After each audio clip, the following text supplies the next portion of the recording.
Why did Graham Hancock and Keanu Reeves from Ancient Apocalypse Season 2 on Netflix, why did they stop filming here at Chaco Canyon? There's so many amazing things to see here, like the great Kiva here at Chetro, Ketl. We actually have a whole series about Chaco Canyon. We're interviewing a local archaeologist, several other local experts, and we spent days out here filming. So we can't wait to share all of that with you. So make sure you hit that subscribe button. But again, a lot of people don't realize that Graham Hancock and Keanu Reeves, again from Netflix's Ancient Apocalypse Season 2, they were filming out here for at least 4 days, and they were going to come back, and then they abruptly stopped. They did not come back out here to film, and this is why. The only thing that's certain is that this is a really big view.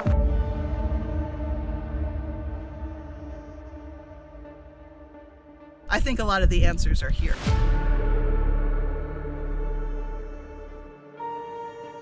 Nobody even knows this is here.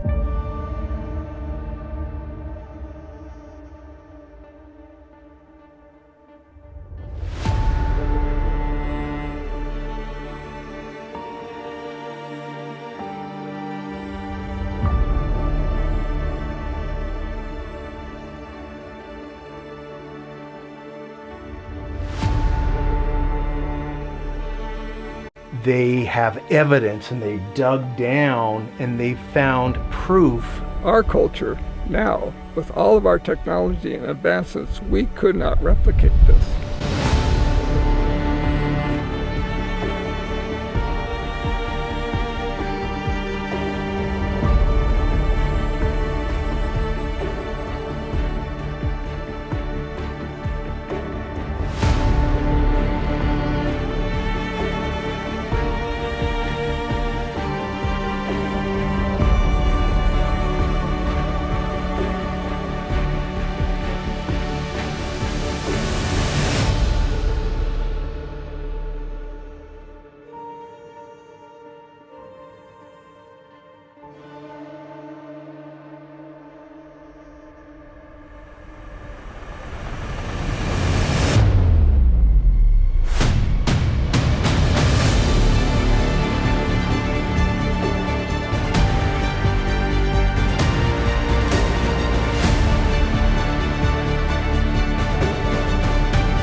As we look for the truth of what was all of this for. Why did they build these? I'm Tom. And I'm Cherie. And we're EnjoyTheJourney.Life.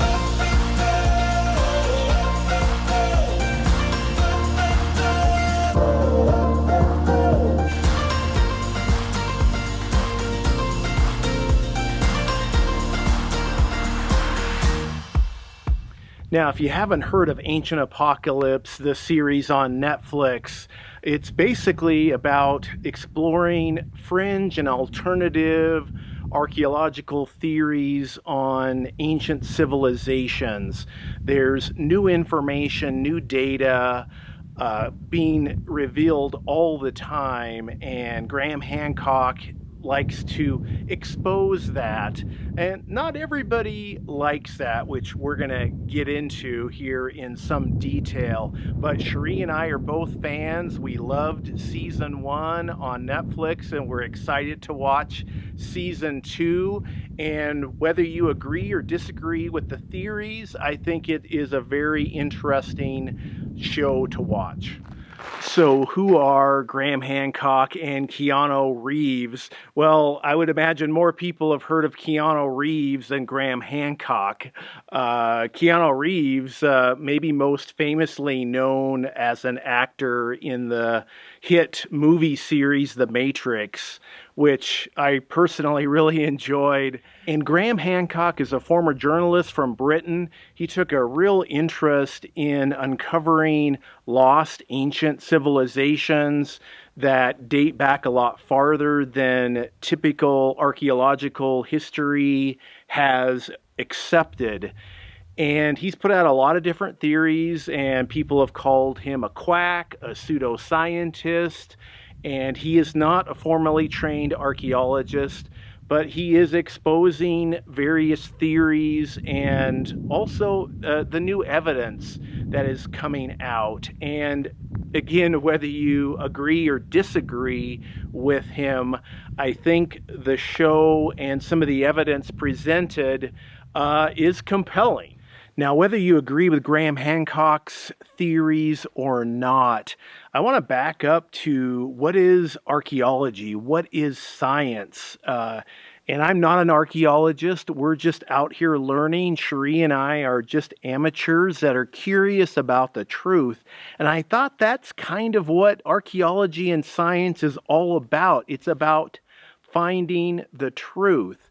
And, you know, if you think there's reasons we need to totally ignore Graham Hancock and whatever, post them down below in the comments. Or if you're a big supporter and you love his work, then put that down below in the comments as well. But just speaking again for a science or an archaeological standpoint, isn't that the search for truth?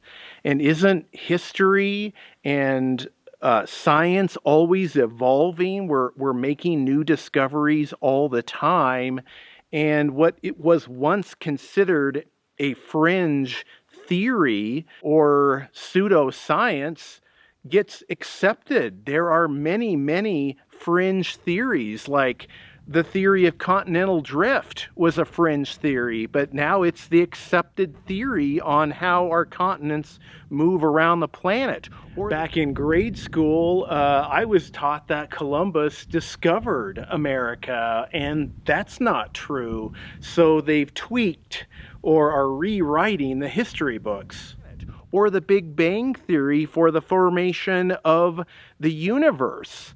That was once just considered a crazy idea, but that is the accepted way right now of how our universe formed. And I could go on and on and on of theories from 20, 30, 50 years ago that were just considered crazy fringe theories, but they've been proven out. My thing, whether you agree or disagree with Graham Hancock, I would say keep an open mind. One of the things that one of my mentors taught me was something called beginner's mind. That if you consider yourself an expert, you kind of close yourself off to new ideas. Like you've learned everything there is about a subject and you just kind of like decide that's all there is. And that's not beginner's mind, that's a closed mind. So I really like hearing from all kinds of people on their theories here, and not everybody agrees with the theories here at Chaco Canyon. But I think it's really interesting to hear the theories and see the evidence, make our own decisions, keep an open mind, because we actually don't have to decide right now if anything we present or what Graham Hancock and Keanu Reeves, again, Ancient Apocalypse Season 2. And this is not just an amateur's opinion. Here's Tori with her take on the scientific and the archaeological scientific methods. And so this belief, which is always very incorrect and very dangerous, develops that things have always been this way. Right, and they haven't. And that's why it's necessary to have things studied and evaluated by an outsider, because as an insider, you can't separate from it the way that you need to be able to actually compare things and learn things and make sense of what's going on. And when you do a scientific pursuit, that's supposed to be an understanding. That's part of our training as scientists, is that everything can be reevaluated. Nothing is ever absolutely solved, because new technology gives you new ways to look at things that you didn't have before. And so there should always be learning. There should always be developments taking place. And while you can sometimes feel very confident in saying, it looks like this is how it worked, what we're really saying is, it looks like this is how it worked, and this is what we have evidence to support or not to support right now, using what's available right now. But that could change at some point in the future if there were better methods or more accurate analyses. Always evolving. Yeah. Is that fully recognized throughout archaeologists, that they're willing to change like that? Or we've just heard that some people like to try to lock in their understanding of something and not change? Well, one of the greatest problems in all forms of scientific research is that when you put a lot of time and effort into figuring something out, it makes you very tied to it emotionally. And so we all know, we are all trained, you cannot get a degree in a scientific endeavor without understanding that the whole purpose is to constantly reevaluate and reanalyze things. But the reality is that once we figure something out, we want everybody to pay attention to us and to say, oh, that was such a great idea, and now we don't have to worry about that because it's all figured out. And so there's a conflict inherently between the way that we know we're supposed to be doing science and the way that we want it to work, which is that we figured it out and we should get the credit and we should be famous for that forever now. So yeah, that's a problem, not just in archaeology, but in every kind of science. Okay. And it makes it sense. extremely threatening and extremely frustrating to ever want to publish new materials, because very often, instead of people going, oh, this is an interesting way to look at it, and maybe we should give it some consideration, the overwhelming majority of responses are, no, you're wrong, it can't be that way, and by the way, I figured this out 35 years ago, and you shouldn't even be trying to redo it. Right. Just shuts it down. Yeah. Yeah. Dismisses it. Yeah. That's unfortunate. It is, and it makes it so that Your work is people more don't challenging. want to publish ideas, and they don't want to present new interpretations, not because they're afraid of a little bit of helpful criticism, but because that's not helpful. That's not the way that you're supposed to, respond to somebody reevaluating your ideas. It's that becomes too emotional. That's too bad, because it kind of stifles that new learning, that new exploration. Yeah. Some ego involved in that. I think for a lot of people,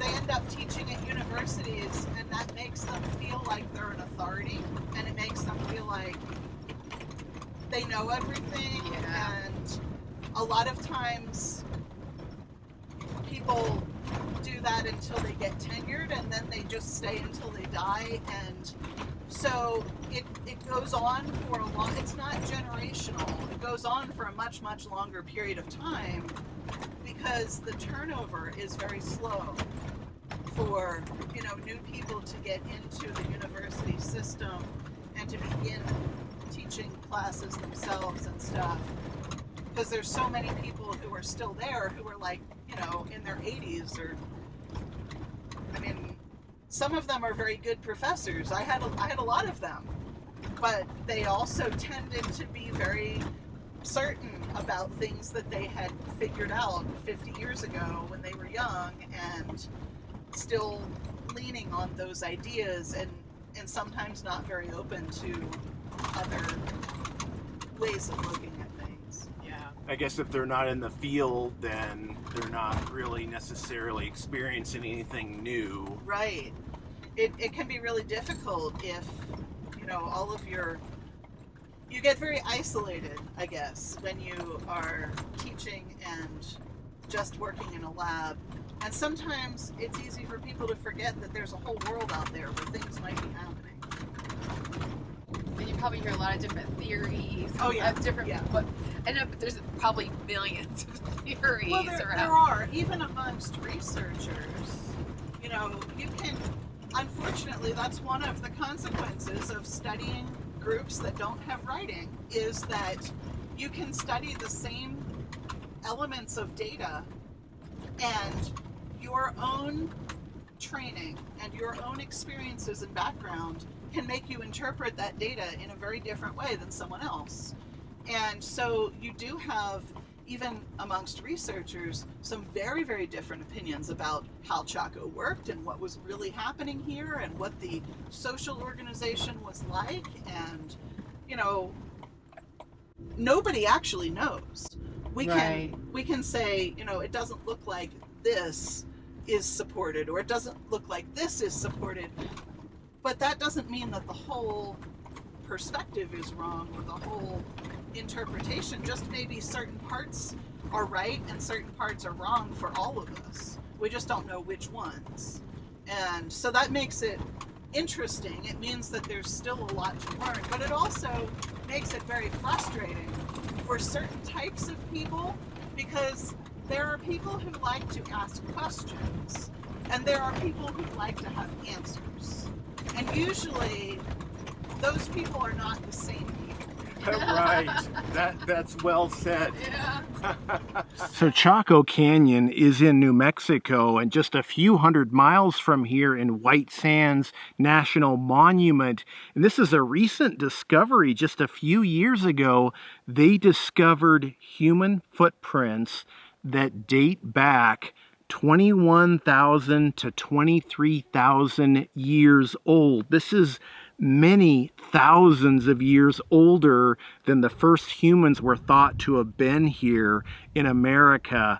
And at first, those researchers got a lot of blowback, but it is being accepted now that this was actually proof that along with these footprints, they had fossilized footprints of mammoths as well. And it wasn't believed before that we coexisted at the same time the mammoths were around.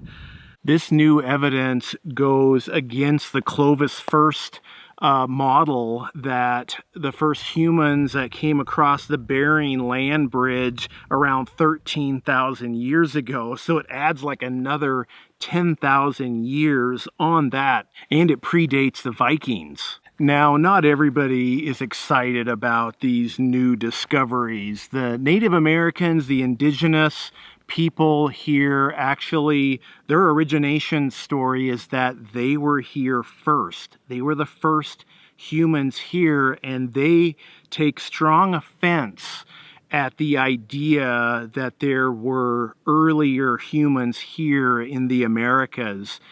And, you know, we respect their religious beliefs, but a lot of religious beliefs are not based on science or factual evidence. And just because we disagree with, you know, some new information, it goes against our religion or our beliefs. I believe if we're in search of the truth, and I think most people want to know the truth, then we have to let that bear out. Again, we respect the Native Americans' viewpoint, and you can have a spiritual belief that is different from what bears out in the science. I'm kind of getting to why they're so against Graham Hancock filming here at Chaco and other sites like the Grand Canyon for Ancient Apocalypse Season 2. And they actually didn't even film at the Grand Canyon at all. But just because you disagree with what the findings are doesn't mean you should make up stories about somebody. And I mean, I'm not even going to repeat some of the things that I've heard about Graham Hancock. They have basically, and I say they, which could be mainstream archaeologists, indigenous people, academics, they have made Graham Hancock out to be like this bad guy and have said horrible things about him. But again, if you remember, a lot of fringe theorists that came up with theories that were proven out were also extremely ridiculed. And I think going back in history, I think some of these people were put to death for having some of these theories. So that is just kind of the cycle. So again, come from beginner's mind when you look at new information. We don't have to make personal attacks against people, but we're getting there. Why Ancient Apocalypse Season 2, they stopped filming here because of the heat from the indigenous tribes. They put permits in to film here at Chaco. They filmed here for 4 days, and they were going to come back.